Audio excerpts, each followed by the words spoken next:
نحمدہ ونصلی ونسلم علی رسولہ الکریم اما بعد فاعوذ باللہ من الشیطان الرجیم بسم اللہ الرحمن الرحیم کیف وإن یظہروا علیکم لا یرقبوا فیکم الا ولا ذمہ یردونکم بافواہہم وتابى قلوبہم واکثرہم فاسقون صدق اللہ مولانا العظیم وصدق رسولہ النبی الکریم الامین ان اللہ وملائکتہ یصلون علی النبی یا ایھا الذین آمنوا صلوا علیہ وسلموا تسلیما الصلاۃ والسلام علیک یا سیدی یا رسول اللہ الصلاۃ والسلام علیک یا سیدی یا حبیب اللہ الصلاۃ والسلام علیک یا سیدی یا خاتم النبیین۔ حمد و صلوات کے بعد میرے نہایت ہی معزز و محتشم سامعین کرام، اللہ رب العزت کے فضل اور اس کی توفیق سے سورۃ توبہ کی آیت نمبر 8 پڑھنے کی ہم سعادت حاصل کر رہے ہیں، جس میں خالق قدوس جل وعلا نے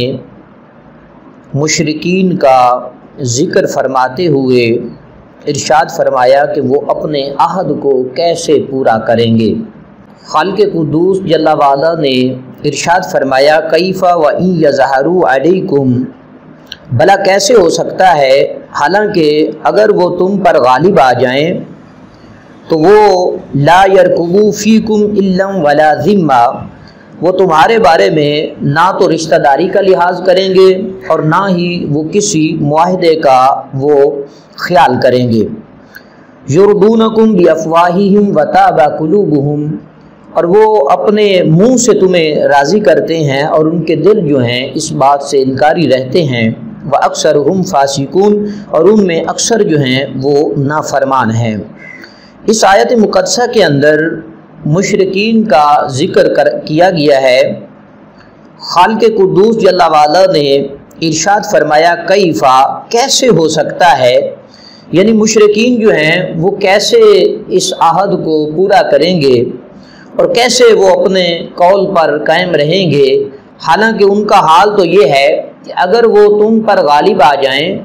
تو پھر وہ اپنے رشتہ داری کا بھی لحاظ نہیں رکھیں گے اور جو تمہارے ساتھ انہوں نے معاہدہ قائم کیا ہے اس معاہدے کا بھی وہ خیال نہیں رکھیں گے، بلکہ وہ ظاہری طور پر تمہیں ایمان لانے اور وفائے عہد کے وعدے کر کے اپنے منہ سے راضی کرتے ہیں اور ان کے دل جو ہیں ایمان اور وفائے عہد کا انکار کرتے ہیں،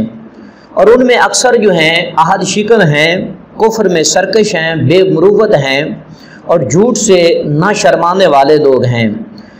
آج کے معاشرے میں جب ہم نظر دوڑاتے ہیں تو یہ بات بھی روز روشن کی طرح عیاں ہو جاتی ہے کہ کفار کا ایمان والوں کے ساتھ جو رویہ ہے وہ کسی سے پوشیدہ نہیں ہے۔ مسلمان جس ملک کے اندر رہ رہے ہیں، اور ہر ملک کی ایک پالیسی ہوتی ہے، دوسرے ملکوں سے معاہدے کیے جاتے ہیں کہ اس میں رہنے والے کسی بھی مذہب سے ان کا تعلق ہو انہیں تحفظ فراہم کیا جاتا ہے، لیکن فی زمانہ اگر ہم غور و فکر کریں تو مسلمان جہاں کہیں بھی ہے وہ ظلمت کی چکی میں پس رہا ہے۔ اگر کسی ملک کے حکومت جو ہے وہ کافروں کی ہے، یہودیوں کی ہے، نصرانیوں کی ہے، مجوسیوں کی ہے، تو وہ مسلمانوں کو وہ تحفظ نہیں دیتے ہیں جو پاکستان کے اندر مسلمانوں کو جو تحفظ دوسرے مذہب کے لوگوں کو اور مسلمانوں کو دیا جاتا ہے، کیونکہ ہم الحمدللہ ایمان والے ہیں اور عہد کا ہم پاس رکھتے ہیں، جو معاہدہ ہو چکا ہوتا ہے اس کا خاص خیال رکھا جاتا ہے، لیکن دیگر ممالک کے اندر مسلمانوں پر جو ظلم و ستم کیے جا رہے ہیں، خاص کر انڈیا اور برما کے اندر فلسطین کے مسلمانوں کے اوپر اور آزاد کشمیر کے اندر، تو یہ وہ سارے ممالک ہیں جو معاہدے کر کے پھر اس سے پھر جانے والے لوگ ہیں۔ الحمدللہ مسلمانوں میں بھی ایسے لوگ موجود ہیں جو ایمان والوں سے معاہدہ کرنے کی بجائے کافرین کو ترجیح دیتے ہیں، کافرین کے ساتھ معاہدہ کرنے کو ترجیح دیتے ہیں، حالانکہ انہیں چاہیے کہ وہ ایمان والوں کے ساتھ ہی معاہدہ کریں اور اس کا نقصان یہ ہوتا ہے جب یہود و نصارہ سے معاہدہ کیا جاتا ہے تو وہ اپنے معاہدے کا خیال نہیں رکھتے ہیں اور اپنے معاہدے کو توڑ دیتے ہیں۔ اللہ تبارک و تعالی نے واضح طور پر سورۃ توبہ کی اس آیت نمبر 8 میں ارشاد فرمایا کہ مشرکین جو ہیں وہ اپنے عہد کا پاس نہیں رکھتے ہیں، اگر انہیں غلبہ حاصل ہو جائے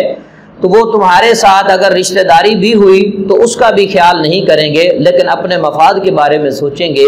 اللہ تبارک و تعالی ہمیں مشرکوں سے دوستی رکھنے سے بچنے کی توفیق عطا فرمائے۔ وآخر دعوانا ان الحمد للہ رب العالمین۔